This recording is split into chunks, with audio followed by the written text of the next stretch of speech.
This is the electronics on the 366. Power it on. Takes a second. And it's ready to go.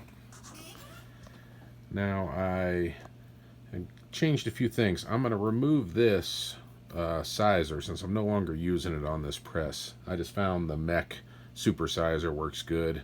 The only time I need to size for my guns to cycle is if the shell fits tight in this shell plate, which these, drop right in.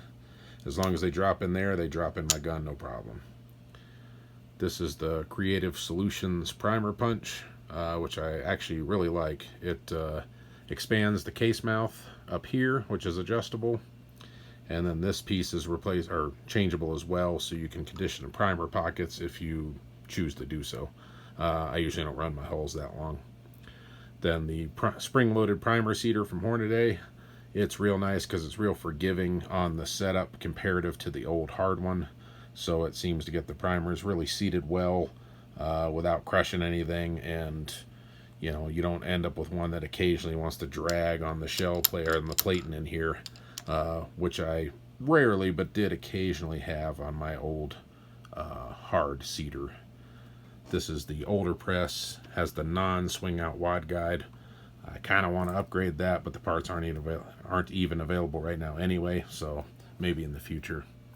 And then I added this new crimp die, which has a belled out mouth. It's also a lot more forgiving than the original steel one was, as far as never crushing shells or anything like that. Here's the drive unit and the slip clutch, the linkage.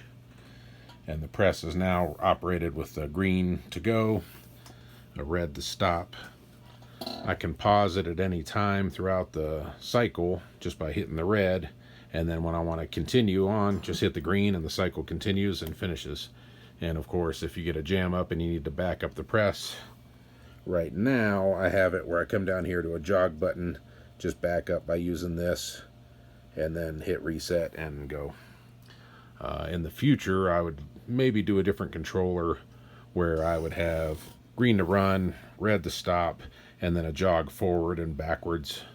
But this controller is not that sophisticated, so I can't really do that. So I'll show you the press run.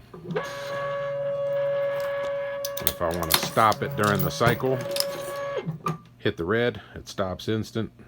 Of course, if I need to back up, I can jog it back. If not, just come over, hit the green, and there we go.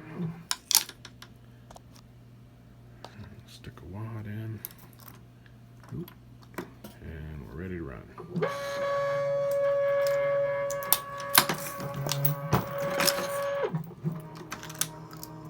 Now, the one thing I do plan on doing, just because it shows here, I'm going to take out this sizer, so that'll no longer be in the way, and I'll probably just use this hole since it's already drilled and I'm not altering the press, and I'm going to use that to mount just a little guide, so it'll just be a little ramp right here, or a little fence for a better term, that will help guide the shells, because sometimes if they want to tip, they get hung up in the hole or they flip out the front. That really doesn't hurt anything on the operation, but just to get it to where it runs 100% all the time, because really that's about the only hang up I have on this now, is shells will get hung up on this hole occasionally. The other thing is this advanced pawl. These are a lot softer than the original one that came with this press. See, these are regular metal color, or naked metal color, whatever you want to call it.